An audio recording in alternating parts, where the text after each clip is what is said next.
use. And then I'm going to go.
If you were not done, you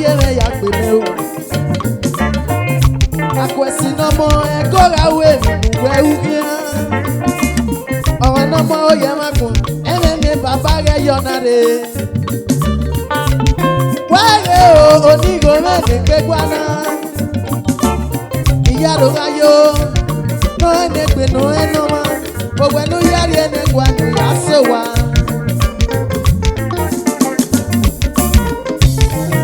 iye o beneso ewu dogo monese benetu amagi ninu ya tiera moisa wawese woga wawese te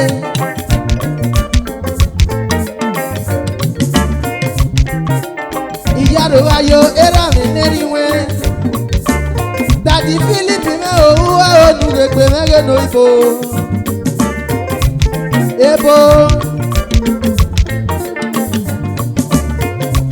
ibiko anogbewo Akwesi we nu wa dododo wa wese o me nu wa ya yo gba ya rugie na o we nu wa ya ri eri wa nfuwa wa ga yo pa uge bo manuwa wa ga ye fa uge bo manuwa oke anoro the part a blessing yanga no ose na gi mi ebuko omunyo eikolo munya efenu wa lona edo le pe fowo wa igonu wa lona ibiko arege no pe wo edo lo pe fowo wa Akwesi do ati ayo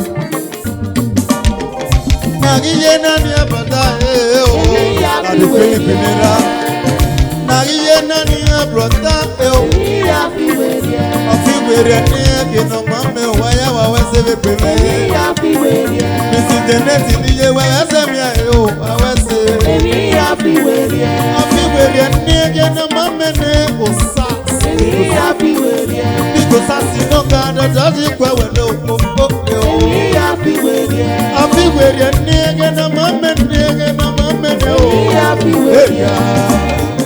na iye na ni abata Ewminhiafiwie-Rie. All right.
di yolo. Wa se be pe me o.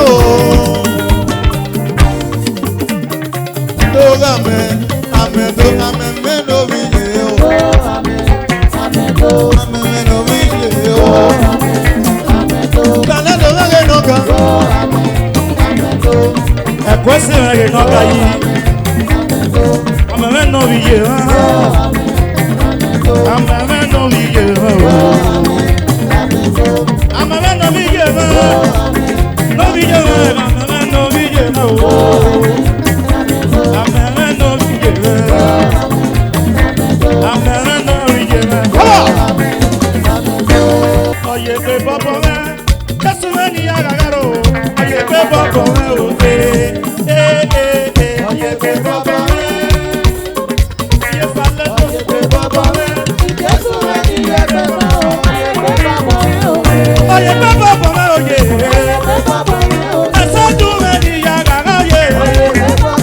Ekwesi me ni agagaro ye. Esa tu me ni agagaro. Babo me ni agagaro ye. Oye pe babo me oye. Oye pe babo me oye. Oye pe babo me oye. Ekwesi me ni agagaro ye. Oki me ni agagaro. Oye pe babo me oye. Oye pe babo me oye.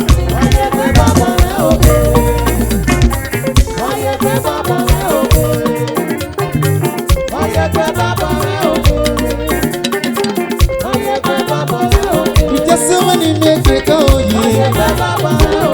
Oye wa we se be pe me o. Ati bebe me ge no mo. Esare me ge no mo.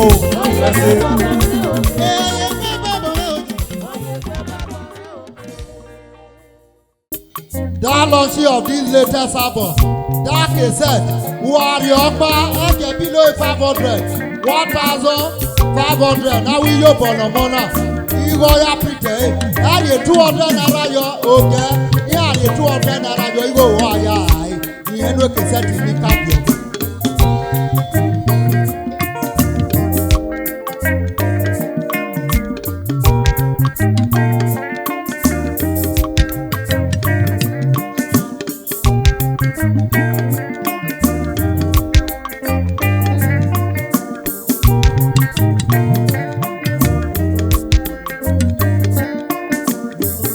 Ama no me ne give me no yota.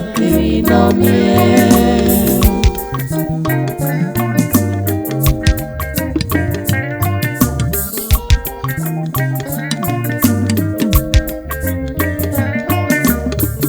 Ama no me ne give me no yota. Oh yeah.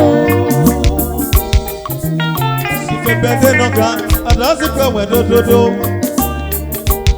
Era me no ni wa ga se me o.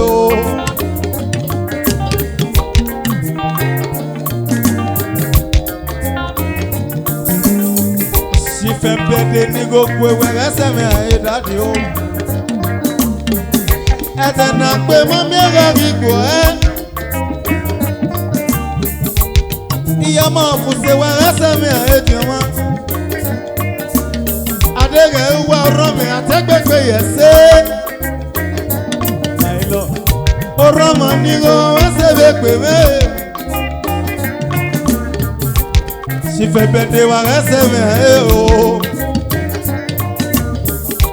Okagele no ga wa ga se me Ama no mi ne mi no ya se. No me.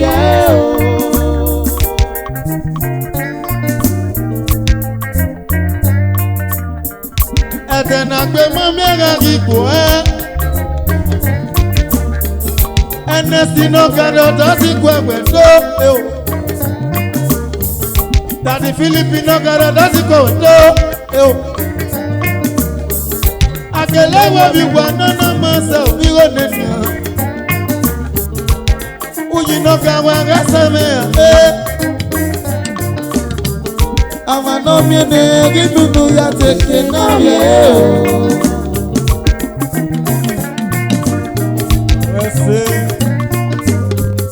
Ego sanira me wese bebe.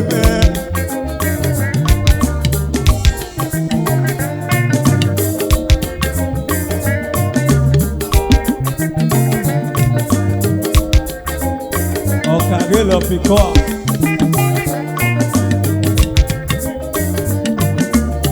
Amano biene gimi no ya teke. Nabia eo. Emoge ga yebo rebume madoge o mamigo. Emoge ga yebo rebume madoge o. Aya webe. O mamigo. Wese. Mami ke nije. Sister dogo nije. Okagele ni go kwe wese me aye. Tadi uji no ka wese me yo. Enesi no ka wese we me.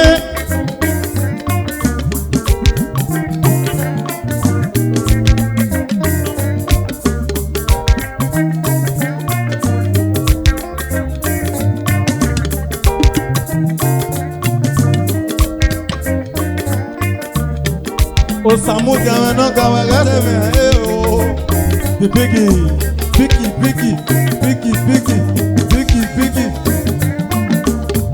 Orame ni go kwe wa wese be me yo. Awa no miene inu no ya teke. Nabia eo. Emoge ga yebo rebume madoge o. Aya webe. Emoge ga yebo rebume madoge o. Aya webe.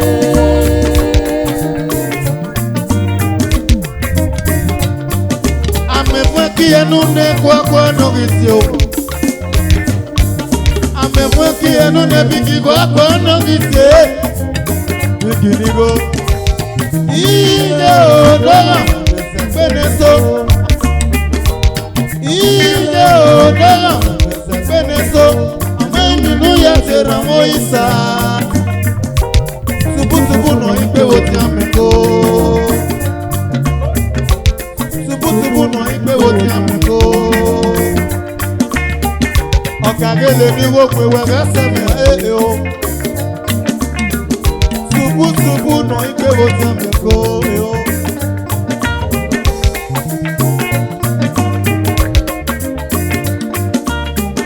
Ama no miene gibi no ya se no miene o. Emoge ga yebo rebume madoge o. Aya webe.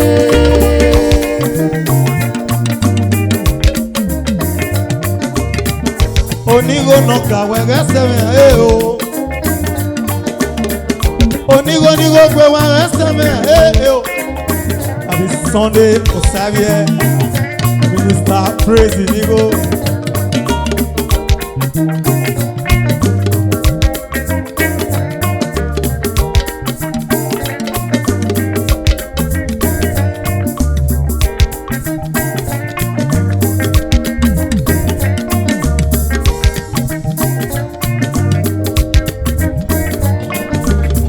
Awa no miene inu no ya teke. Nabia eo.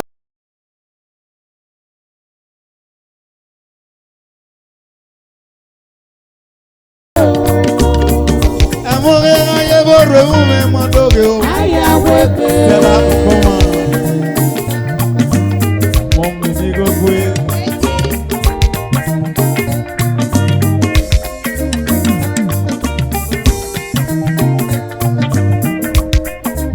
Okay now.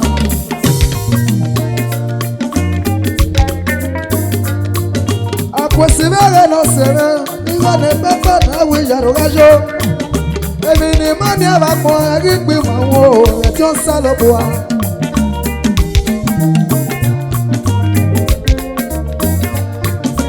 Akwesi mere no yo, iwa ne pepe na we yaro gajo.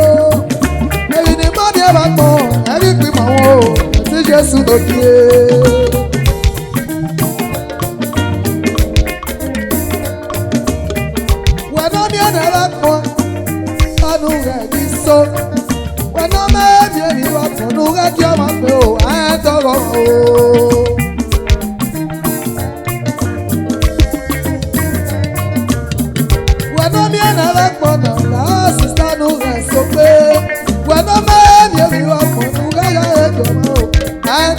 o.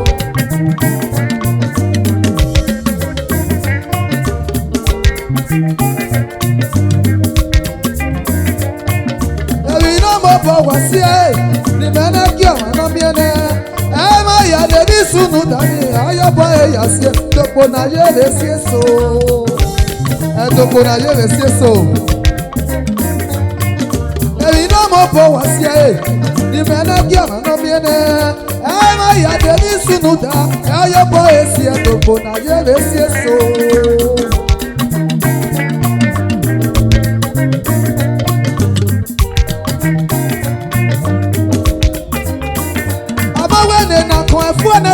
Sokpa aya yosa noro megbe ama no ri ra kun na deru nu ga bi ta me we pepe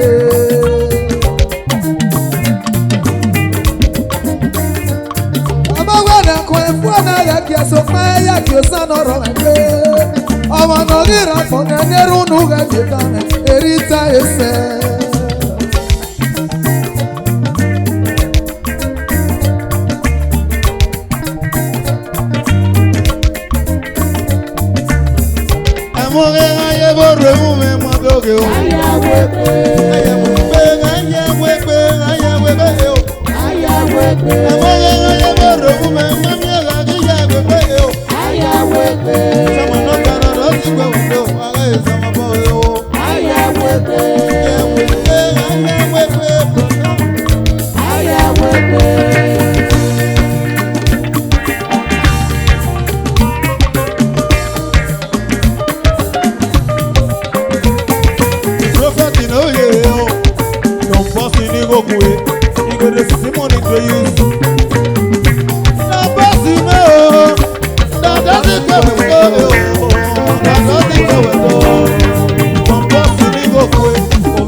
Yesu no kekeli yawa. Yesu no kekeli yawa.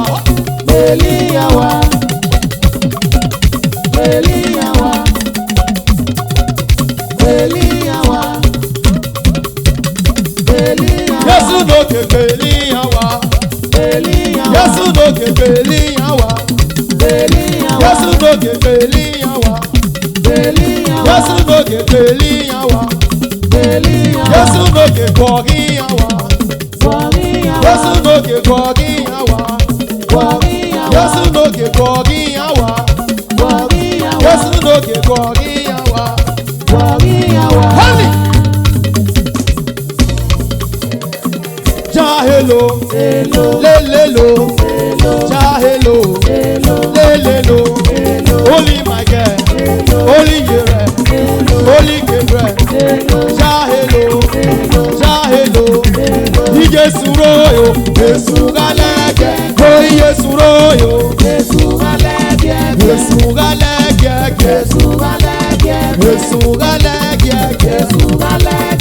Prophet Iroyo,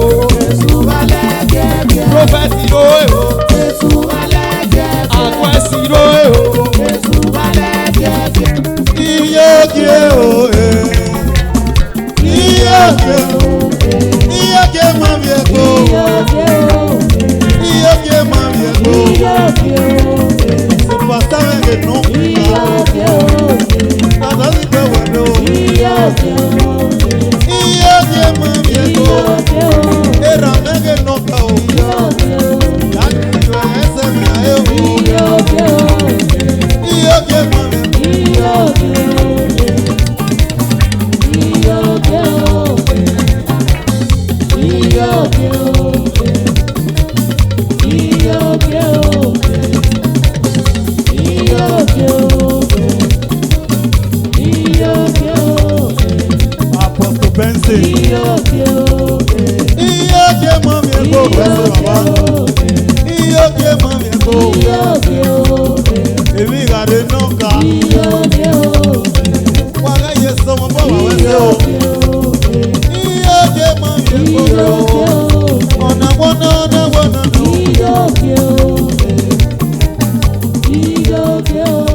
The accuracy.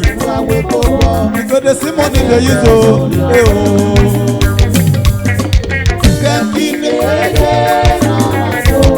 accuracy ni go kwe. Sansa money. Eya ojo severo sansa money o. Eya lo.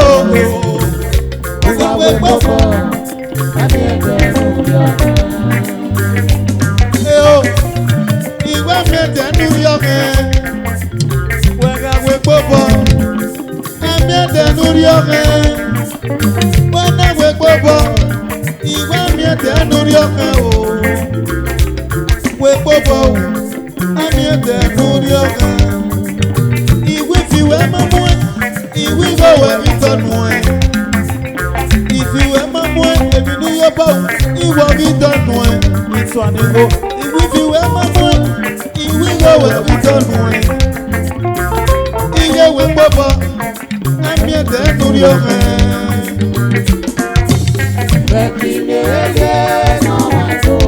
Ìtọ́ àníkó kú ẹ̀. Igore Simoni de Ije. Ananaga ikwe baba wa selebe. Iye baba nije. Iye awa mena kio.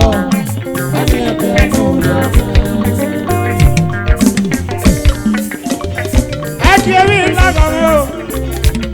Osama sama ebo ni amadi ni eri yakiyo.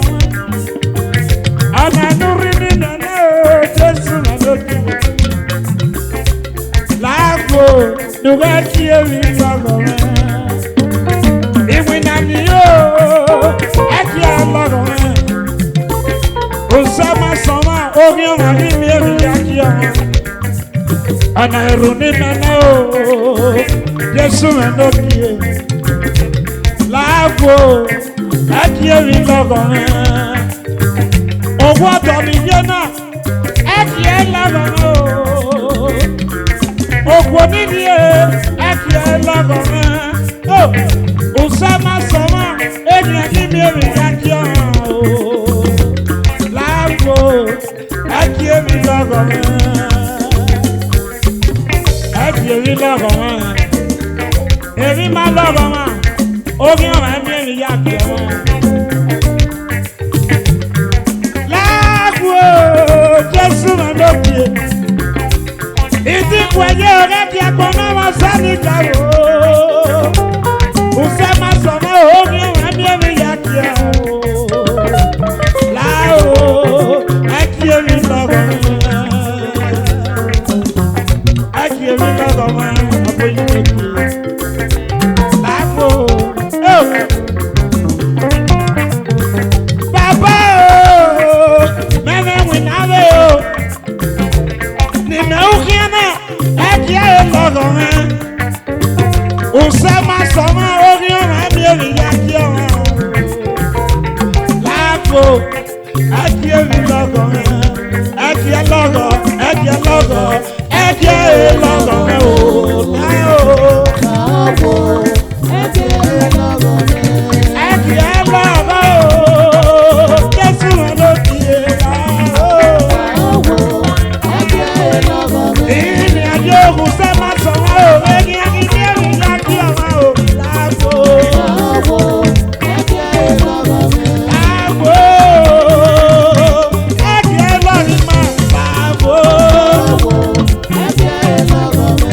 Akwesi o, ọ̀rẹ́ sùn adájọ́ ó bọ̀ ọ̀jẹ̀ kí ọmọ ẹ̀kẹ́ lọ́gọ́.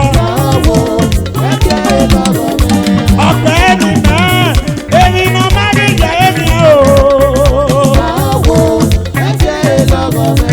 Ọ̀pẹ́ ènìyàn náà, ènìyàn má ní ìjà ènìyàn so. Ènìyàn bùgbé nà mí o, ènìyàn bùgbé o làbó. Òsùn aláṣẹ náà sì kọ́ máa sọ, ènìyàn lè rà o, Jésù lójú. Òsùn ẹ̀wọ̀n àgbà wìnìwìn apá, ènìyàn lè rà o. Òsùn ẹ̀wọ̀n àgbà tó ẹ̀kì ọ̀pá ní, ènìyàn lè rà. Ẹ̀dọ̀gbọ̀ náà kéré, ènìyàn lè rà o. Ẹ̀wọ̀n yàrá wọ́n wà kọ̀tọ̀ tó lé jọ́ ẹ̀yà gbọ̀gbọ̀ yóò máa wà pọ̀ wà. Ẹ̀wọ̀n yàrá wọ́n wà contract ẹ̀yà gbọ̀gbọ̀ yóò máa wà pọ̀ wà o.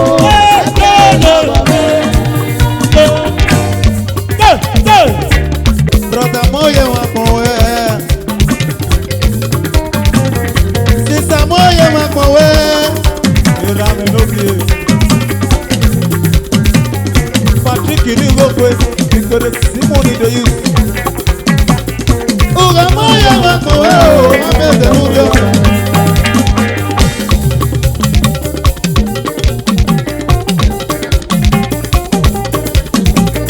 Waya moti nyama.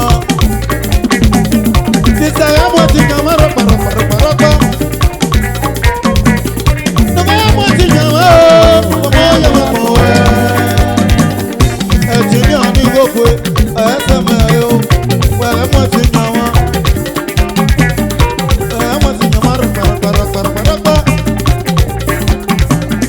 Awanu we moti nyani, we moti nyama wene.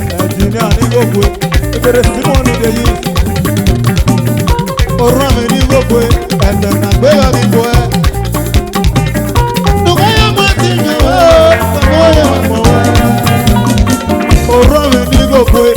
You go to see money they use. Mommy can you go pray. You go to see money they use. Mommy can you. Oh, go to street.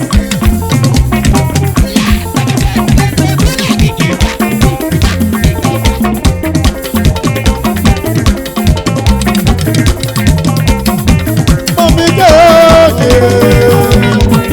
Well, I'm what you know.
Baba,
Akwesi wege no more.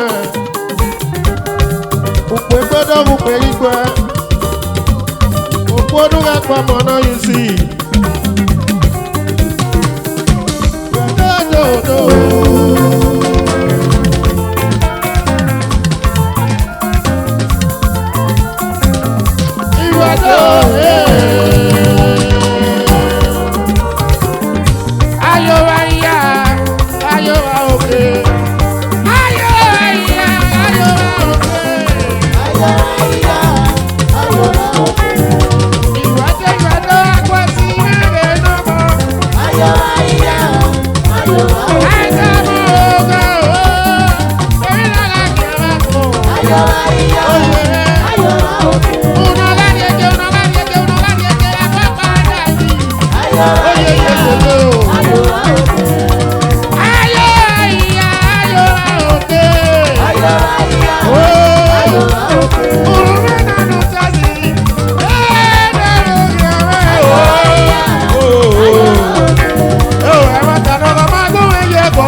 go the Simon they use. Na some make love, secretary when you go do. Uku say ni go go, adana be agi ko, adana mu agi mu. O ta se we o ye o.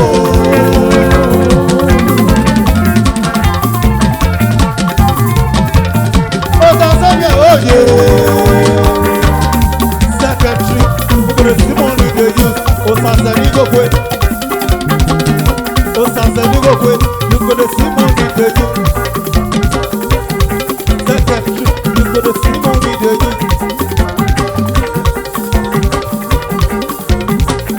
Jọjọra ni go go. Adana pe ni go Osas.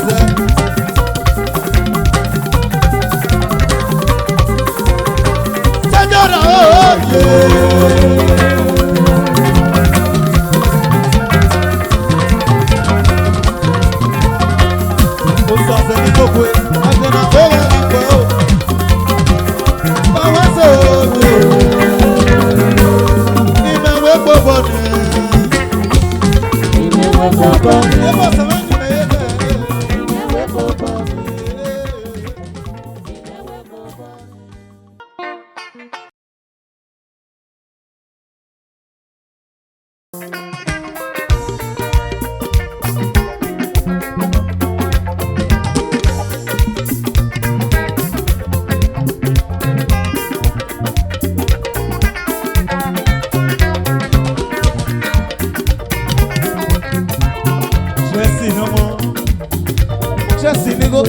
The Simon they use. Come here, and then I'm going to well.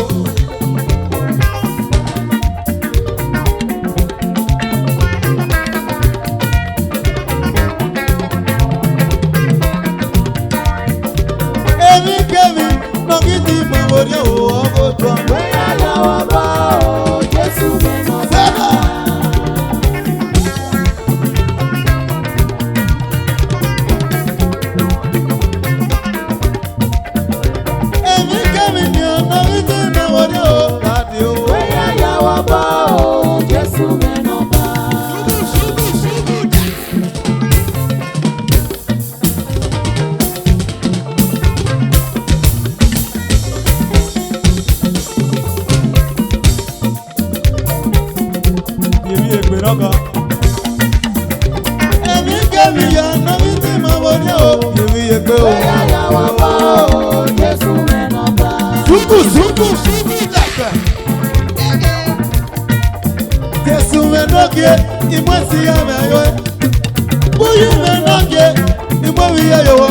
Akwesi la baba iwe neje magi Jesu me noge iwe ti me yawe emi ya ni mana we o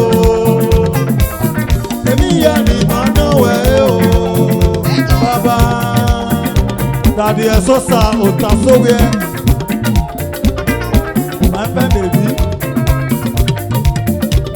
emi kemi ayi bi ma wore o 10 million where are your bow? Jesus,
Baba nu ya gbo ogiyan Baba nu ya gbo ogiyan Uta era rodo iye rodo no wana kande mo toni Emi kemi lóyún tí mo wò ní òwò àgọ́tọ̀. Bóyá yàwó bá o, Jésù ẹnu bá. ẹ ò sí kánú jẹ́ òsàmúnú ẹ̀yà ló bọ̀wọ̀ òdàdí òsà. Bóyá yàwó bá o, Jésù ẹnu bá.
ni wọ́n yára ẹ̀yìn rí wà wúwo.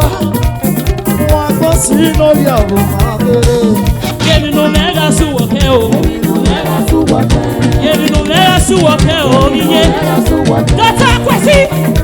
Yẹ́nì ló mẹ́ra sùn wọ̀kẹ́. Ìwé yẹ́nì ló mẹ́ra sùn wọ̀kẹ́ o. Yẹ́nì ló mẹ́ra sùn wọ̀kẹ́ o. Iye. Dọ́tà Akwesi lé o lórí yẹ́ lọ o.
Lórí